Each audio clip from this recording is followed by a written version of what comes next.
The hospital corridor was drenched in silence, the kind of silence that presses against your chest, making every breath feel heavy.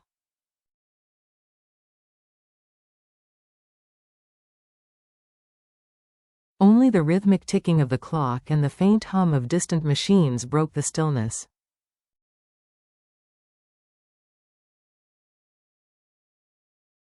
Under the harsh white light, James sat motionless on a wooden bench, his hands clasped so tightly that his knuckles had turned white.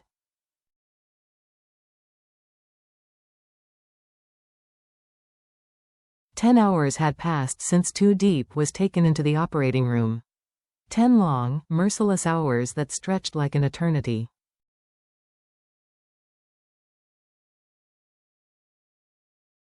He could still see her face that morning, pale yet smiling, her voice trembling as she tried to sound brave.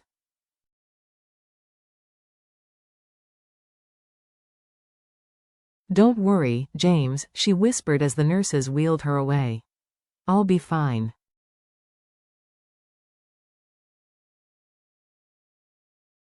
But they both knew she was afraid. The doctors had warned him. The surgery was complex, a desperate attempt to save her vision after the accident that had damaged both her eyes.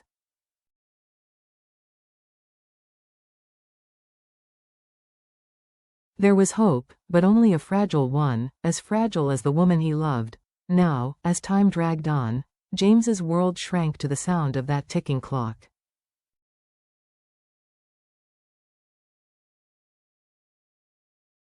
Every minute felt like a battle against fate. He replayed every memory, her laughter echoing through the market as she sold bananas, the warmth in her eyes whenever she looked at him, the way she said his name with quiet affection.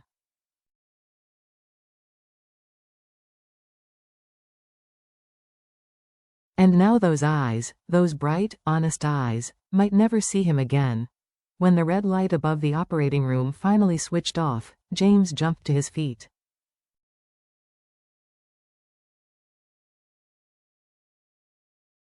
The door opened and the surgeon emerged, his mask hiding everything but the exhaustion in his eyes.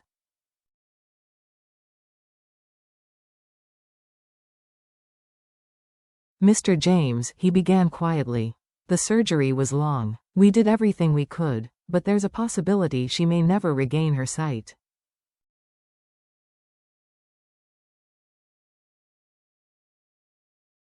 The words struck like a blade through James's chest. For a moment, the world blurred, the walls, the lights, even the doctor's voice.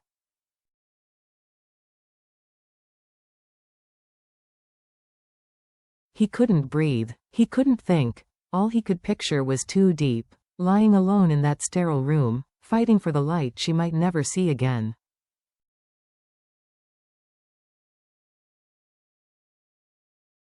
The first morning without light, when James was finally allowed to see her, she was still unconscious.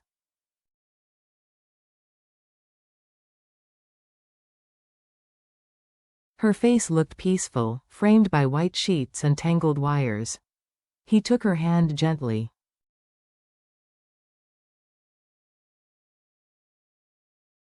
It was cold, so small in his palm. "I'm here," he whispered, his voice cracking. "I'm not going anywhere."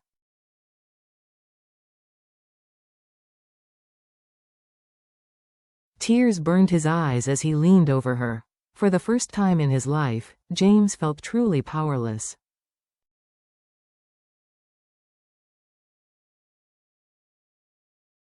Money, status, power, none of it mattered now. All he wanted was for her to open her eyes and look at him again.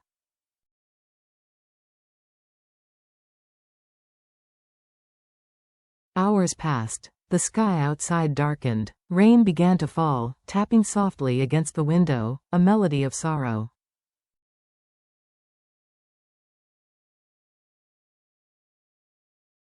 James didn't leave her side. He sat there, holding her hand, listening to the soft beeping of the monitor, the fragile sound that tethered her to this world.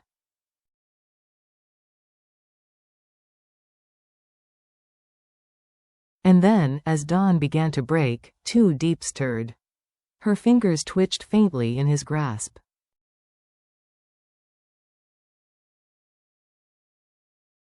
James leaned forward, his heart pounding. Deep. Can you hear me? Her lips parted weakly.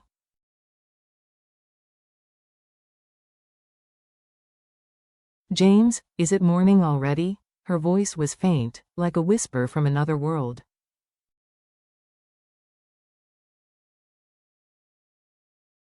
Yes, it's morning, he said softly, forcing a smile. She tried to open her eyes, but the bandages made it impossible.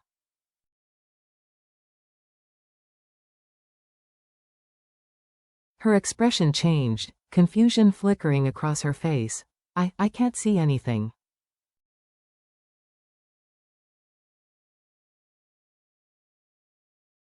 James felt his heart stop.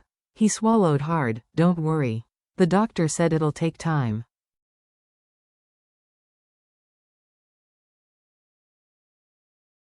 You need to rest. But she shook her head weakly. It's dark, James.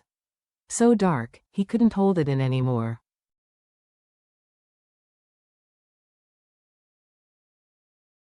He pressed her hand to his lips, tears falling silently. Even if you can't see, he whispered, I'll be your eyes.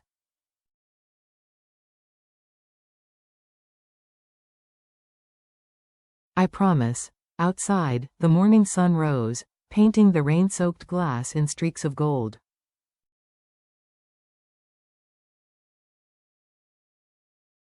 But inside, it felt like night would never end. The long days of darkness. 3 days passed.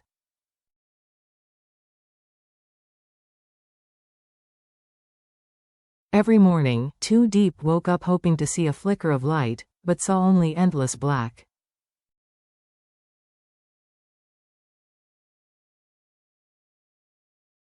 James stayed by her side, bringing warm soup, changing the flowers in the vase, telling stories from the countryside.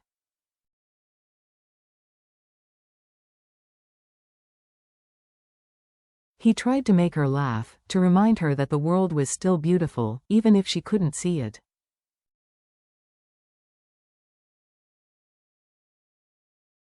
But behind his calm voice was a storm that no one could see. Every night, after she fell asleep, James walked down the empty hallway, staring out at the city lights.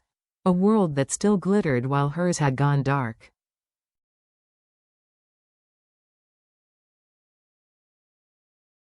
One evening, the doctor called him aside. Her optic nerves are severely damaged.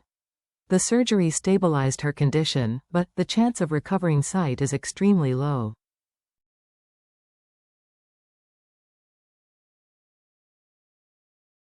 Those words echoed endlessly in his mind. Extremely low. It sounded less like a prognosis and more like a sentence.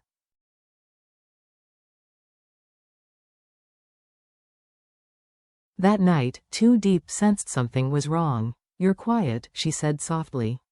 Did the doctor say something?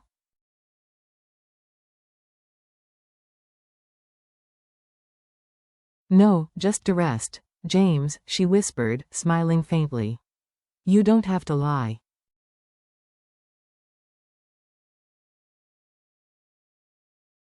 I can feel it. He closed his eyes, unable to answer. Her trembling fingers touched his face, tracing the lines of exhaustion.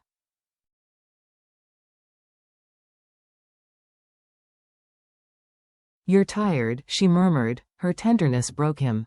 He took her hand and pressed it to his chest.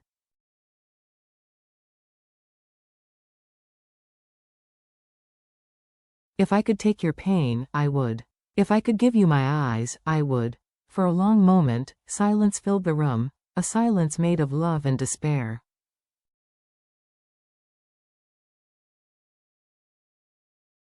James, she whispered finally. If this darkness is my fate, I'll learn to live with it.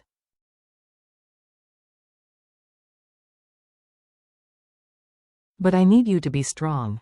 Promise me. He didn't answer, because deep down, he had already made another promise. To bring her light back, no matter what it took.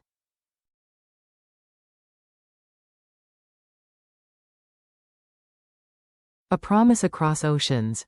The next morning, James began calling specialists across the world, Switzerland, Japan, the U.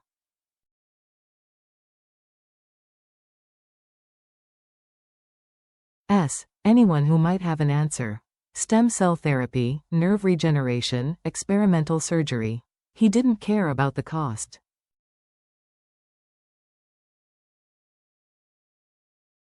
But every call ended the same way. I'm sorry, Mr. James. The damage is irreversible.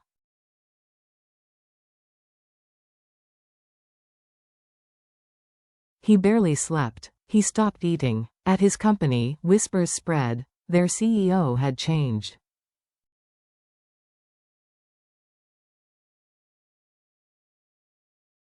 Once confident, now hollow-eyed and withdrawn. But at night, he always returned to the hospital, to the only place where his heart still lived.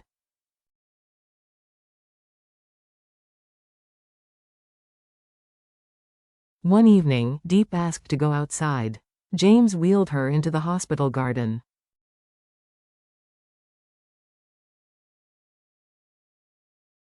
The air was thick with the scent of blooming jasmine. Can you feel the wind? He asked softly.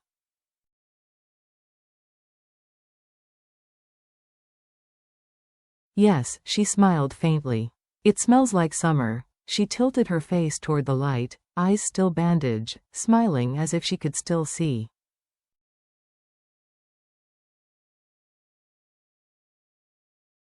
James, she said, her tone fragile. What if I never see again? Don't say that.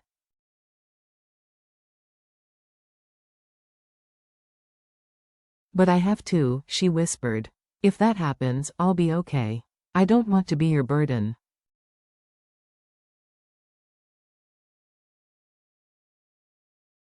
He knelt beside her, voice trembling. You'll never be a burden. You're my reason to breathe.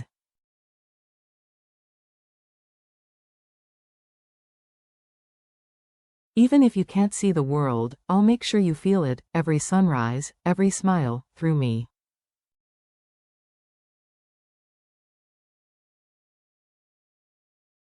Tears slid down her cheeks. Then promise me one thing, she whispered. Never give up on us.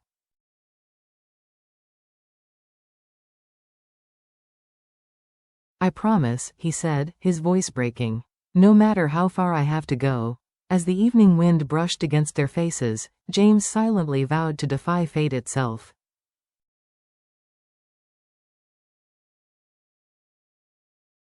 The search for light. 2 weeks later, James left the country. He told her it was for business, but in truth, he was chasing a miracle.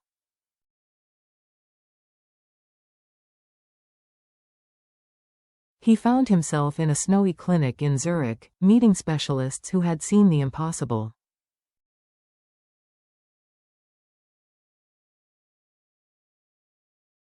He pleaded, reasoned, offered to fund research, but the answer was always the same.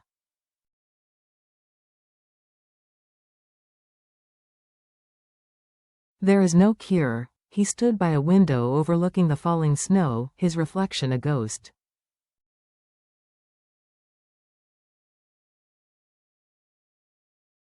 His phone buzzed. A message from Deep. Still waiting for you, he typed back, still searching.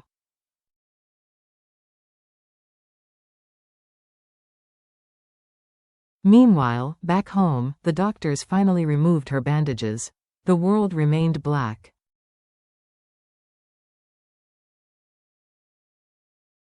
She blinked once, twice. Nothing. I'm sorry, whispered the nurse. Her lips trembled, but she didn't cry.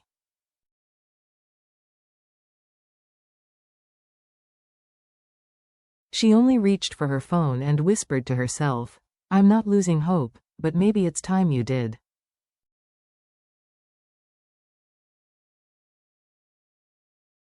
The light that never left. When James finally returned, exhausted, broken, and empty-handed, he found her sitting by the window, sunlight painting her hair gold.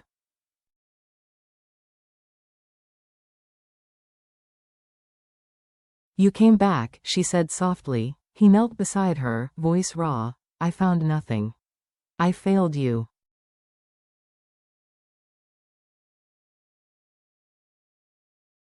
She shook her head gently. No, James.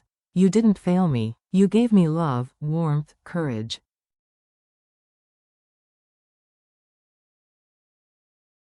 Even in darkness, I can still see you here. She placed his hand over her heart. He closed his eyes, tears falling freely.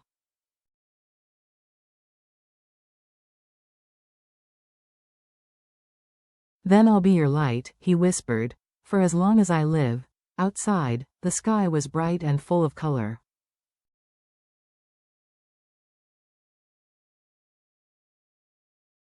Inside, a man who refused to stop loving held a woman who had lost her sight, but not her hope.